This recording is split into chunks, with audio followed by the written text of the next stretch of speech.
নদিয়ার শান্তিপুরের পঞ্চায়েত সমিতির সভাপতি ও সহসভাপতির অফিসে ভাঙচুর। ঘটনায় অভিযোগের তীর শাসক তৃণমূলের বিরুদ্ধে। ঘটনার সূত্রপাত গত সোমবার। সেদিন শান্তিপুর বিডিওর বিরুদ্ধে স্বজন পোষণের অভিযোগ তুলে অবস্থান বিক্ষোভে সামিল হয় বিজেপি। ঘণ্টার পর ঘণ্টা বিডিওকে আটকে রেখে চলে বিক্ষোভ।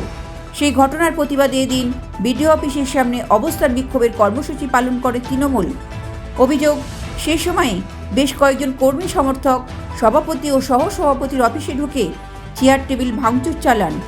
অফিসের বাইরে নেমপ্লেট ও ইটের ঘায়ে ভেঙে ফেলা হয়। যদিও এই অভিযোগ অস্বীকার করেছে তৃণমূল নেতৃত্ব। তাদের দাবি, বিজেপি এই হামলা করতে পারে। এখানে সুস্থভাবে অবস্থান বিক্ষোভ চলছে। বিজেপি আমাদের কর্মী সমর্থকদের ভিতরে নিজেদের লোক ঢুকিয়ে এই কাজ করিয়েছে। এ বিষয়ে পঞ্চায়েত সমিতির সহসভাপতি চঞ্চল চক্রবর্তী বলেন, সরকারি অফিস ভাঙচুর করা তৃণমূলের কালচার। এখানে শুধুমাত্র বিজেপি বসেছে এমনটা নয়, এখানে তৃণমূলের জনপ্রতিনিধিরাও বসেছেন। সেই অফিস ভাঙচুর করা মানে সকলকেই অপমান করা।